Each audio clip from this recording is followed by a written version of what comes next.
Okay, let's dive right into this explainer. Today we're unpacking a pretty dense academic dissertation, but stick with me, because it's the kind of research that forces us to completely reevaluate literally everything we thought we knew about the history of the modern world. We're looking at some groundbreaking work by scholar Choi Won-hyuk, taking us on the journey through sociology, history, and some profound Eastern philosophy to totally reframe how global society actually developed.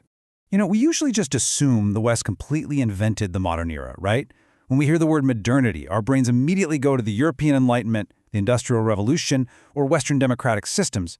But according to this research, we are at a critical juncture where we really need to pause and ask ourselves a massive question. Is Western modernity truly the only path forward for humanity? Because, as we're going to see, the system we rely on today is currently under some incredible strain. To break all these complex sociological concepts down without totally overwhelming you, we're going to follow a clear roadmap. We'll hit 1. The crisis of modernity. 2. Multiple modernities emerge. 3. Eastern roots of Western thought. 4. Defining autogenous modernity. 5. Donghak and Daesun thought. And finally 6. A new modern paradigm. All right, Section 1. The crisis of modernity. So, to really get why our current global system feels like it's hitting a brick wall, we first have to define what modernity actually is. The text points out that the famous sociologist Max Weber defined Western modernity fundamentally as the rationalization of society. It wasn't just about cool new technology, it was a whole new way of structuring human life.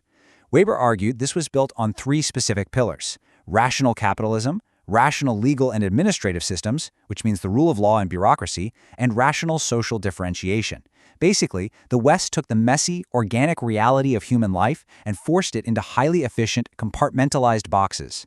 And this shift prioritized extreme logocentrism, a total centering of logic and methodology above all else.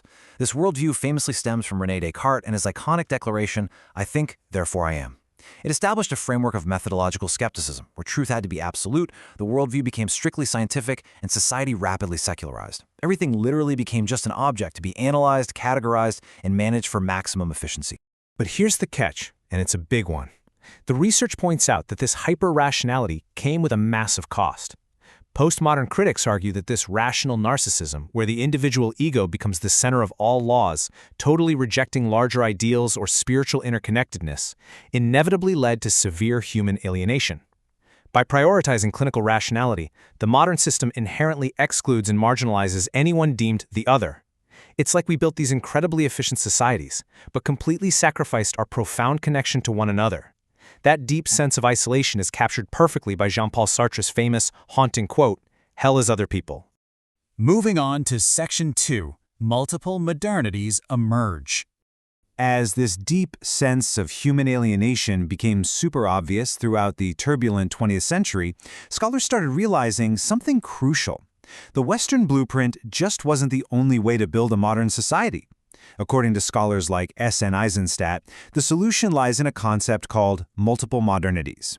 This is a huge shift in sociological thinking. It means acknowledging that different cultures and regions developed their own unique, entirely valid paths of modernization. Basically, we have to move beyond the Eurocentric idea that modernization strictly equals Westernization. Which brings us to Section 3, Eastern roots of Western thought. Now, this is where things get really fascinating, because it totally disrupts our usual assumptions about the European Enlightenment. We are taught that Western modernity was this purely European invention, right? But actually, the historical record shows that foundational Western thinkers drew heavy inspiration directly from Eastern philosophies during what was known as Europe's Chinese fever, kick-started by Jesuit missionaries. Voltaire championed a secular, rational morality that he directly admired in Chinese culture. Adam Smith's bedrock capitalist concept of the invisible hand was heavily inspired by the Chinese philosophical concept of a self-regulating natural order. Even Rousseau's foundational idea of natural right drew from Chinese theories of human nature. The East didn't just passively receive Western modernity, it was literally the intellectual spark for it. Crazy, right? Okay, Section 4, Defining Autogenous Modernity. So, if the East was fundamentally influencing the West, what did their own internal modernization look like? The text uses a great term for this, autogenous modernity, which basically translates to indigenous modernity. This represents a distinct modernization process characterized by modern elements that were inherent within Eastern traditions themselves. So this wasn't imported. It was an organic, internal evolution growing within Eastern societies long before any Western ships ever arrived to impose their influence. When you put these two paradigms side by side, it's night and day in how they view reality. The West relies on dividing the world dualistically, mind versus body, human versus nature, sacred versus secular. It's all about slicing the world up to understand it. But the East utilizes correlative thinking. In this framework, the world isn't just a collection of isolated parts. Rather, all elements of the world harmonize in deeply interconnected dynamic relationships. You literally can't understand a single piece without understanding its relationship to the whole shebang. A really crucial mechanism in this Eastern framework, which the dissertation highlights, is the concept of liminality.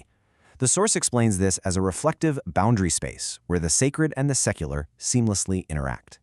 Unlike the West, which completely stripped the sacred from the secular to achieve its version of modernity, autogenous modernity uses this liminal space to maintain a creative tension. It keeps morality and spirituality tied directly to daily, worldly life. Think of it like a bridge where everyday actions and spiritual meaning constantly interact, rather than being locked away in completely separate rooms. Let's see how this played out in Section 5, Donghik and Daesoon Thought. So let's look at how this philosophy triggered massive, real-world movements on the Korean peninsula. The research highlights Donghak thought, which emerged in the late 19th century as a prime example of autogenous modernity in action. Donghak wasn't just a spiritual awakening, it served as the absolute ideological foundation that first formed the Korean concept of a modern nation-state. It was a massive societal transformation generated completely from within. According to the text, Donghak didn't just push back against incoming Western civilization. It presented a complete modern alternative. It championed intrinsic thinking, this revolutionary idea that the mind of the common people is literally the mind of heaven. Think about that for a second. That immediately shattered old hierarchies and promoted the absolute equality of all people. The author actually notes that structurally, this movement deeply parallels the Western Reformation, but it did so by creatively integrating Eastern correlative thinking rather than Western dualism. The research also dives deep into Daesoon Thought, another vital Korean movement. And what's truly mind-blowing here is that the text notes Daesoon thinkers remarkably predicted the exact existential crisis of Western materialism over 120 years ago. Long before anyone was talking about climate crises or modern burnout, these thinkers saw that a purely materialistic, divided worldview would eventually lead humanity straight toward a crisis of survival. To counter that impending crisis, Daesoon Thought laid out the core principle of Haewon Sangsang. The text breaks this down into actionable steps.